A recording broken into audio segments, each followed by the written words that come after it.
रमा अपने बेटे चंदन के साथ चतरपुर गांव में रहती थी। चंदन एक खूबसूरत नौजवान था। गांव की सारी लड़कियां उसे बहुत पसंद करती थी। एक दिन चंदन पर शिवानी की नजर पड़ी और उसे चंदन से पहली नजर में ही प्यार हो गया। चंदन को भी शिवानी बहुत पसंद आई। कुछ ही दिनों में उनकी शादी हो गई। शिवानी की एक सच्चाई ये भी थी कि वो एक इच्छाधारी नागिन थी। रमा को चंदन की ये बात पसंद नहीं आई कि उसने अपनी मर्जी से शादी की, इसलिए रमा शिवानी को पसंद नहीं करती थी। बहू, मैं सत्संग में जा रही हूँ, तो घर का सारा काम संभाल लेगी ना? जी सासू माँ, आप चिंता मत कीजिए, आप आराम से सत्संग में जाइए, मैं घर का सारा काम कर लूंगी।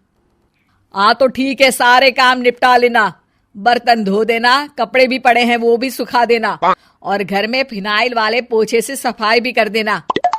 और ये देख, ये बाजार से सामान की लिस्ट लिखी है, उसे भी ले आना। हाय, शिवानी मन ही मन बोलती है, इतना सारा काम, बाप रे, बहुओं को क्या ये सारे काम करने पड़ते हैं। रमा सत्संग के लिए चली जाती है। शिवानी झाड़ू लेकर आती है और फिर सोचने लगती है, अब जब बहू बनी हूं तो इंसानों की तरह ही मुझे सारी जिम्मेदारियां निभानी चाहिए। पहले मार्केट जाकर सामान ले आती हूँ, फिर घर का काम कर लूंगी। शिवानी इच्छाधारी नागिन होने के बावजूद भी अपनी शक्तियों का इस्तेमाल ना करते हुए घर का सारा काम खुद ही करने में लग जाती है। थोड़ी देर बाद उसे बहुत थकान महसूस होती है। उफ़ो, एक बहू को इतना सारा काम करना पड़ता है। इसका पता होता तो कभी शादी ही नहीं करती। बाप रे। घर के काम करते करते उसकी कब आंख लग जाती है उसे पता ही नहीं चलता। शाम को जब उसकी सास के आने का वक्त हो जाता है, दरवाजे की घंटी बजती है और शिवानी की नींद टूट जाती है। ओह, मम्मी जी तो आ भी गई और अभी तो आधा काम पड़ा हुआ है। मैं सासू माँ को क्या मुंह दिखाऊंगी। ओफो, क्या करूं? एक काम करती हूँ, अपनी शक्तियों का इस्तेमाल कर ही लेती हूँ। शिवानी घर का सारा काम अपनी जादुई शक्तियों से खत्म कर लेती है और फिर दरवाजा खोलती है। अरे बहू, तुझे इतना वक्त क्यों लगा दरवाजा खोलने में? माफ कीजिएगा सासू माँ, मैं सो गई थी। ओह, तो तू सो रही थी, फिर जो काम मैंने तुझे दिए थे वो तो हुए नहीं होंगे। सब कहने की बातें होती है। रमा घर में आती है और देखती है कि सारे काम हो चुके हैं। वो एकदम चौंक जाती है। अरे, इसने तो सारे काम कर दिए, वो भी इतने अच्छे से। ये इंसान के भेष में कोई चुड़ैल तो नहीं है? अब क्या हुआ सासू माँ, आप क्या सोचने लग गई? अब कुछ नहीं। चलिए खाना खा लेते हैं।